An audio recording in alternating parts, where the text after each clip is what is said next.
ব্যক্তিগত জীবন কিংবা অভিনয় জগৎ সবসময় আলোচনা সমালোচনায় থাকা চিত্রনায়িকা পরিমণি আবারও হাজির হয়েছেন আদালতে। রবিবার দিনে গ্রেপ্তারি পরোয়ানা রাতে আত্মসমর্পণ নিয়ে নাটকীয়তার পর সোমবার সকাল 10টায় আদালতে হাজির চিত্রনায়িকা পরিমণি। এদিন সোয়া 10টায় জামিন শুনানি শুরুতেই বিচারাধীন বিষয় নিয়ে কথা বলায় পরিমণিকে ভর্ৎসনা করেন আদালত। এর আগে একই বছরের 18 এপ্রিল পিবিআই এর দেওয়া তদন্ত প্রতিবেদনে গ্রহণ করে পরিমণিকে হাজির হতে সমন জারি করে আদালত। পরে 26শে জুন আদালতে আত্মসমর্পণ করে জামিন পাওয়ার পর 9 মাস পেরিয়ে গেলেও অসুস্থতা অজুহাতে আদালতে হাজির হননি তিনি। গতকাল রোববার এ মামলায় চার্জ গঠন করে পরীর বিরুদ্ধে গ্রেপ্তারি পরোয়ানা জারি করার মাধ্যমে বিচার শুরুর আদেশ দেন আদালত। আজ আত্মসমর্পণ করে জামিন চাইলে 1000 টাকা বন্ডে জামিন মঞ্জুর করেন আদালত।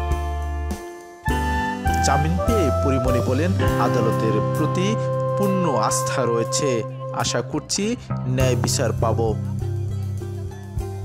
সাভারের বোট ক্লাবে ঢুকে ভাঙচুর করে ব্যবসায়ী নাসিরউদ্দিন মাহমুদকে মারধরের ঘটনা করা হত্যা চেষ্টা মামলায় আত্মসমর্পণ করে জামিন পেলেন চিত্রনায়িকা পরিমণি। আপনাদের ভালোবাসা যেভাবে আমি কালকে থেকে আপনারা ভালোবাসা জানান দিয়েছেন আমাকে, এই ভালোবাসা সারা জীবন কৃতজ্ঞ।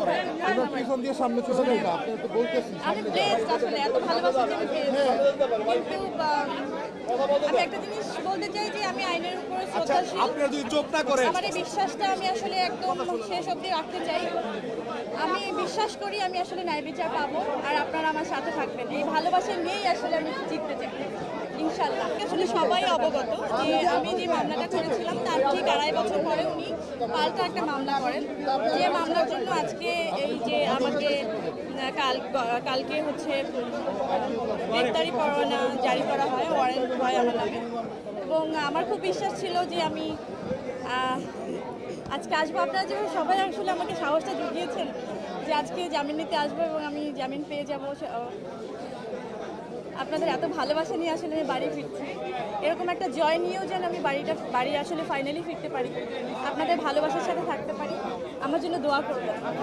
খুশিতে কেঁদে দিয়েছিলাম না, সেই কান্নাটা, সেই খুশির কান্নাটা আর একটু পরে হবে, যখন পুরোপুরি ফাইনাল হয় না, হ্যাঁ ওই বিচারটা যখন আসলে আমার হবে। এটা তো খুবই পরিষ্কার যে আমি একটা মামলা করলাম, তার 2.5 বছর পরে, ঠিক 2.5 বছর পরেই একটা পাল্টা মামলা করা হলো শুধু দমানোর জন্যই, তার তো কিছু না। এবং এটা বিচারাধীন। আমার বিশ্বাস যে আমি সঠিক বিচার পাবো, আমি ন্যায় বিচার পাবো।